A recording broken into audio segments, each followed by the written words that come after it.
Hello class, Assalamu alaikum. I'm again with you, Babul Khorejo, an English teacher. Class, today we have brought a precious topic for you. The name of that topic is that the lines from the animal. Class, as you know very well that before going towards the poem, we will must describe the introduction, its work, its publication, its statement of the poet. So class, let's move towards the introduction of the poet and its works. Class, ये जो हमारा poem है जिसने लिखा है वो है John कीट। तो class let's move towards the introduction of the John कीट। अब जॉन कीट जो पैदा हुए थे क्लास 1795 में और 1821 में वो मर गए थे। क्लास ये जो पोएट था, this poet is to be known as the second generation of the romantic age. Class as you know very well that in the previous lecture I have already told you about the romantic age. Romantic age class हम कहते हैं 18th century को। 18th century is to be known as the most profound romantic age. ठीक है class. तो ये जो poet थे, जॉन कीट जो पोएट थे, वो belongs from the second generation of the romantic poet है। अब सेकंड जनरेशन में स्पेशली जो रोमांटिक पोएट्स आते हैं क्लास, वो नाम मैं आपको बताता हूं।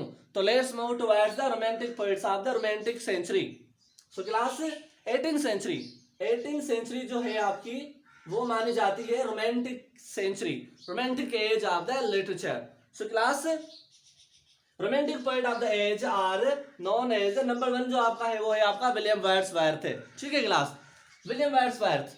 नंबर 2 पे आपका जो पोएट है वो है लॉर्ड बायरन। ठीक है क्लास। नंबर 3 पे आपका जो पोएट है वो है पीपी शेले। नंबर 4 पे आपका जो पोएट है वो है एस टी कॉलरिज। और नंबर 6 पे जॉन कीट। सो क्लास ये सारे के सारे जो पोएट हैं it belongs from the 18th century. So class से फर्दर मोर हम इस पे चलते हैं कि विलियम शेक्सपियर जॉन कीट के जो फर्दर मोर काम्स थे, फर्दर मोर वर्क्स थे, वो कौन से थे। So class he lived a very short life. Class आपको ये पता होना चाहिए कि यही वो पोएट थे जिसने कम से कम जिंदगी गुजारी और कम से कम उम्र में ये वफात कर चुके थे। तो चलते हैं अगली लाइन पे, कहता है कि died at the age of 25 years old. So class when he got death he was at the age of 25 years old, यानी 25 साल की उम्र में ही वफात कर चुके थे। Number 2 class he was the poet of the love, he was the poet of the nature, he was the poet of the power as well as he was the poet of the imagination. Class ये poet love के भी poet थे। He was the poet of the nature, it means he wrote a lot about the love, he had described a lot about nature in his poetry. He also created power in his poetry. He had also a great imagination about the poetry. So class आगे चलते हैं। He had described common man and common woman in his poetry. Class this was the poet who usually takes the ordinary characters in his poetry and he describes it in such a way that he gives them a lot of the priority, a lot of the importance in his character, in his poetry. So class ये वो वाहिद बंदा था, वाहिद poet था जो कि अपनी poetry में common characters को क्रिएट करके उनकी इंपॉर्टेंस हमें बताता था। क्लास जैसे कि हमें बताया कि विलियम शेक्सपियर जो कि वो भी रोमांटिक एज के पोएट है, पर वो फर्स्ट जनरेशन के रोमांटिक पोएट है। तो वो जब भी शायरी करते थे या पोएट्री लिखते थे या नॉवेल लिखते थे तो वो अपने नॉवेल में या पोएट्री में यानी हाई स्टेटस पीपल को बयान करते थे। तो ये वो क्लास पोएट था जो कि अपनी शायरी में कॉमन बंदों को और कॉमन वुमेन को प्रायोरिटी देते थे। नंबर लास्ट में class he married Fanny Brawne. Fanny Brawne was girl whom he had married girl। Class कहा जाता है कि इसने इसके साथ शादी नहीं की थी, सिर्फ इंगेजमेंट इसके साथ इसकी हुई थी और वो इंगेजमेंट भी इसने छुप के की थी, फेनी ब्रान। सो क्लास हम चलते हैं फर्दर मोर इसके वर्क्स पे। Class, as you know well that he had wrote many poems, but from his poem Ode to the Nightingale is known as one of the most precious poem in his life. Class वैसे तो John कीट अपने इस poem की वजह से माने जाते हैं, लाइन्स फ्रॉम द एनिमल, और उसके बाद जो पोएम आता है जिसकी वजह से ये ज्यादा मशहूर है क्लास वो है ओड टू द नाइटिंगेल। ठीक है क्लास। अब ओड क्या है जानते हैं। ओड पे ओड मीन्स सिंग। ओड का मतलब होता है गाना, गुनगुनाना या म्यूजिक। ठीक है क्लास। तो इसका मतलब ये है कि a poem of the noble feelings and expression of the dignity to someone or something loved. Classes ode के बारे में आपको ये पता होना चाहिए कि ओड जो है उसमें फीलिंग्स होती हैं, एक्सप्रेशन होती हैं, पर वो फीलिंग्स और वो एक्सप्रेशन आपकी अपनी पर्सनल होंगी।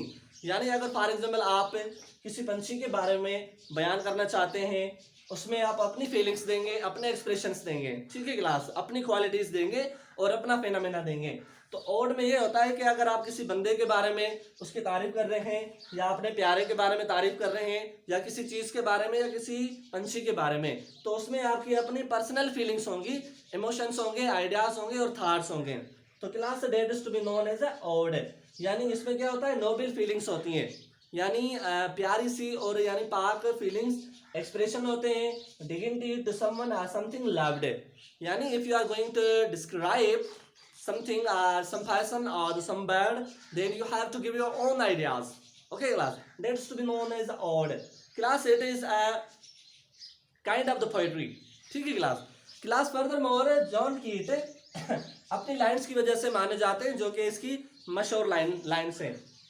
जैसे कि इसने कहा है कि a thing of beauty is joy forever, ठीक है class, a thing of beauty is joy forever class. इसका मतलब ये कि जो खूबसूरत चीज़ होती है, एक चीज़ होती है, छोटी सी चीज़ होती है, उसकी जो खूबसूरती है वो इंसान के माइंड में हमेशा रहती है, यानी a little thing of a joy or little thing of the beauty remains forever in your mind in order to remains a lot of the time in your mind। Class कहता है कि a thing of beauty, एक छोटी सी खूबसूरती, is a joy for ever, हमेशा के लिए खुशी का सबब बनती है। फॉर एग्जाम्पल छोटी छोटी चीज़ों में से अगर आप कोई खुशियाँ हासिल करते हैं तो that happiness remains in your mind for ever and a long time it remains in your mind as well as heart. So class ये था हमारा जॉन कीट जो कि हमने बयान किया, and now we will move towards the poem the lines from the animal. So class जैसे कि हम इस पोएम को टेक्सचुअली लाइन्स में बयान करेंगे, वर्ड बाय वर्ड मीनिंग बयान करेंगे, स्टेंजा बयान करेंगे, और इसकी यानी जो कॉम्प्लिकेटेड मीनिंग्स हैं, वर्ड्स हैं, वो हम आपको बताएंगे अपने पोएम में। और after that in last we will tell you about the summary and the central idea of this poem. So class I hope that you must learn the whole introduction of the John Keats that is before you on the board, on the whiteboard, and different colorful writings. So class, now we will move towards the poem. As you know, we will read the name of that poem is Lines from the Andaman. So class, this poem is also written on the nature. It creates the beauty. It describes about the nature of the beauty. As we know that he is the poet of the love, nature, as well as imagination. So class, in this poem you will find all these sorts of the things. Number one, love, nature, power, and imagination. So let's move towards the poem class.